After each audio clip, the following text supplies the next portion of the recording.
পৃথিবীতে সবচেয়ে বেশি রং বদলাতে পারে মানুষ। সবচেয়ে সূক্ষ্ম অভিনয় করতে পারে মানুষ। নিজেকে সবচেয়ে ভালো লুকাতে পারে ওই মানুষ। বছরের পর বছর একসাথে এক ছাদের নিচে থেকেও একটা মানুষ আর একটা মানুষকে চিনতে পারে না। ফেরেশতার মতো মানুষটাও একদিন ঘেন্না করার মতো কাজ করে ফেলে।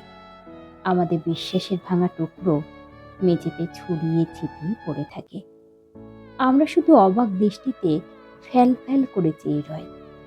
স্রষ্টা আমাদের অবাক হওয়ার ক্ষমতা দিয়েছেন, কিন্তু মানুষ চেনার ক্ষমতা দেননি। আমরা তাই প্রতিনিয়ত শুধু অবাক হই, একবার, দুবার, অনেকবার। অবাক হতে হতে একদিন আমরা মেনে নিই। দিন শেষে আমরা কেউ কাউকে চিনি না, কখনো চিনতামও না। এই ছোট জীবনটাতে যে মানুষটাকে চিনি, জানি, শ্রদ্ধা করি, ভালোবাসি, মায়া করি, সে আসলে সত্যি অমর না। এই নিষ্ঠুর সত্যিটা জেনে যাওয়ার পর থেকে আমি মানুষকে ভয় পাই, ভীষণ ভয় পাই।